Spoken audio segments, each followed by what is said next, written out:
Okay, so let me tell you a little bit of a story about my friend. So we were starting a personal training business together. He was going to work more the sales side, me more the trainer side. Although I have a lot of experience in sales as well, that's sort of his forte. And so we didn't really know where to start, especially because we was an online business. Him and I were both personal trainers in person for a while. Again, him more on the sales side. So we knew how to do it in person, but we didn't quite know how to do it online. And for me, I was kind of with the perspective of like, okay, let's just wing it. We've had a lot of experience in this field. The only thing that's different is social media, the fact that it is online. We can figure this out. And for him, he was like, no, man, we don't know what we're doing. We need to find an expert. And I was like, all right, fine. He wasn't wrong. It's good to have mentors, don't get me wrong. And so we got on a call with these two different guys, sort of these guys who help personal trainers grow their business. And the first guy was this dude from Australia. I forgot his name, but he was really great. He was really he was really charismatic, cool. You could tell he wasn't just trying to grab your money or anything. And he didn't act like he knew everything. And this, for me, made me trust him more, that he didn't have all the answers. He's like, look, here's how the industry is going. Here's where I think it's going. Here's how some of my clients went from A to B. And here's how I think I can get you from A to B. I can't guarantee you that you're going to have this 6-figure business or anything, especially overnight, but I can guarantee you that you will understand how this whole thing works, and you will have the confidence going forward to run a business online, especially because you guys are only familiar with how to do it in person. So I was like, all right, this guy sounds pretty great, cool. He's very honest. Now the second guy, on the other hand, ran this, he was part of this really big program. He was a salesman for a really big program. The first guy was part of this big program initially. So we get on the call with him, and he's completely the opposite of the first guy. Way less humble. He's like bragging all the time. He acts like he knows everything. And again, like I said, the first guy was part of this guy's program, like way back. So we told him, hey, we're thinking between your guy's program and this other guy's program. And so when we tell him this, here was his response. Would you rather learn from the master or the student? For me, the answer of who to choose from there was clear. So I looked to my business partner and I was like, you're thinking what I'm thinking, right? And he was like, oh yeah. And he was like, we're gonna go with you. I was like, wait, what? I thought him and I were both on the same page, that this guy was just the POS, just whatever. And this other guy, the first guy, is who we should have gone with. And for him, he was like, nah, I'm all in with this guy, man. He has all the answers. He knows what's up.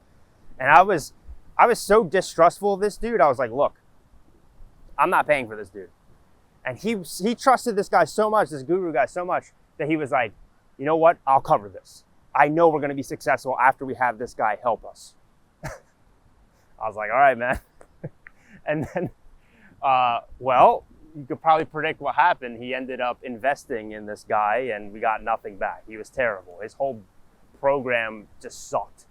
And then we found this other business guy. We should have went with the first guy, but we found somebody else who was much better. And he was much more authentic. And then we ran a pretty successful business together for about a year or two. Anyway, all this to say, again, this would make sense if my business partner, my buddy back then, was an idiot. He's not. He's a very sharp guy, very sharp guy. And so why did he fall for this guy's tricks? And why do people fall for gurus nowadays who seem to have all the answers, while it seems like for a lot of us, maybe you and me, we're just like, why would you ever fall for this guy's BS? It all comes down to one simple word: creativity. Most people are not creative at all. And that's not a knock on them. That's not a bad thing. It's just a personality thing. You're either kind of born a creative person or not. Creative people tend to be quite chaotic. And uncreative people tend to be a lot more orderly. So in a way, it might sound like an insult to be like, you're not very creative, but you tend to live a pretty chaotic life. You have to really be diligent about living orderly. As opposed to if you're not creative at all, it's much more natural for you to be orderly. And it's a lot easier for you to follow a system. And for people who follow a system but don't want to come up with their own creative ideas, it's much more likely that they will want to seek somebody who has the answers. Like, what do you think religion is? More specifically, Christianity, that claims to be the truth itself, T with a capital T, the logos-based, like everything, God is truth itself. People want answers. And super creative people tend to rebel against systems, right? They tend to rebel against society, religion, and whatnot. So for those types of people, gurus, there's like all these red flags that tend to go up when they see that. However, people who are trying to seek answers because they're not very creative people themselves, again, I'm not meaning that as an insult. If anything, it might be a compliment, because I'm telling you, as a creative person, it can really suck sometimes because you just feel like you don't fit in.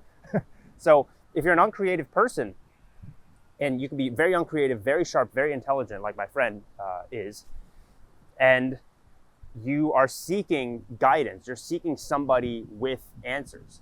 And this is why you can see very intelligent people fall for gurus all the time, whether it be guys like Andrew Tate or I don't know, whoever else. He's just the most modern example of that, where people just fall for this person, this charismatic persona that acts like they know everything. Okay, so let's just take Andrew Tate, for example. He always gives off this impression that he knows everything, right? And people love that stuff.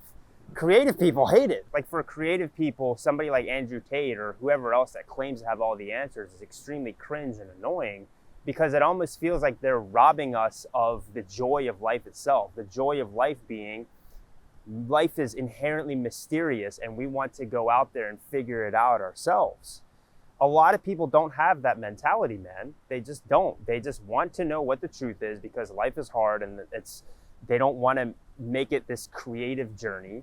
They just want to live well, live a nice life with their family and friends, and they just want to have like a formula. They want the secret Krabby Patty formula to life. Now, I don't know what the statistics is on this, but if you take like the classic personality test, OCEAN, openness, conscientiousness, extroversion, agreeableness, neuroticism, the openness part, and I believe creativity is an aspect of openness, I have a feeling that probably like 70-80% of people are like really, really low on that. Now, with that test, if you look at it, it's all about like percentiles and stuff. But I'd reckon to say, unless you're like in the 80th percentile or higher, you're probably not a very creative person. And if you're not a very creative person, then you are not going to look at life as a mystery to be discovered. That's not going to be something that resonates with you as much. What's more likely is that you just want answers. You want answers to how to live life so that you don't have to think about it. You don't take pleasure in the mysteries of life the same way that creative people do. But this is also why gurus can be very, very dangerous. They're the same as the priest figure in Nietzsche's Genealogy of Morals, which is a very creative, shrewd individual who is able to manipulate the masses, act as if he's like this beacon of truth.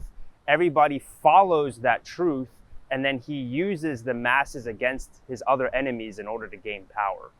That's really what a guru is at the end of the day, isn't it? You know, when I say the term guru, you can't help but think of like internet gurus. But if we're talking about like real gurus, like what's that guy's name? The guy who, I think his name is Osha. You know, you have like Jim Jones, you have all of these like cult leaders in the past, within the past century.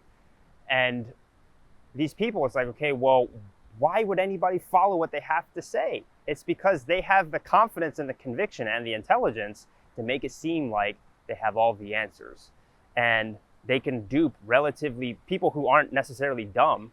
It's just people who aren't creative, people who don't think outside of the box, which is the vast majority of people. And so if you or anybody you know has ever been scammed by a guru, or they fall for gurus, don't just assume they're stupid.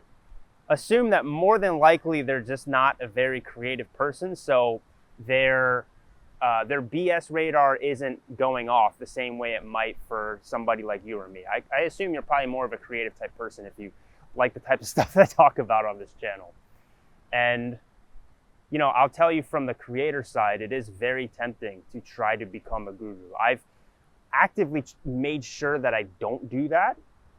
And also, you might actually notice, depending on when you watch this video, that the channel name has changed to Lost in the Labyrinth, because it's almost sort of an accountability for myself, to make sure that I don't go Mr. Guru mode, that I always sort of acknowledge that I am also in the labyrinth. I'm lost in here the same way you are, the same way that everybody else is, including the gurus who claim to have made it out of the labyrinth, who claim to have slain the Minotaur and have gotten out, which is bullshit. If you actually look at the Greek story, about the labyrinth,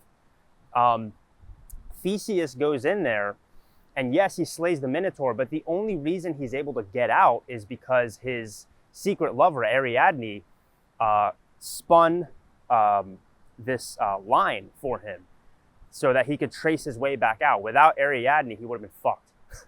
So even if you're a literal demigod like Theseus, you still are going to be lost in the labyrinth unless you have an Ariadne to help you out. Now, am I saying that you need a woman to help you through life? I mean, maybe that's one way to interpret it, but I think more the way that I interpret it is that if even a demigod will get lost in the labyrinth without help, then you and I, human beings, we're all going to get lost in the labyrinth, including the gurus. This is a topic that's been on my mind a lot lately because it's very financially lucrative to be a guru.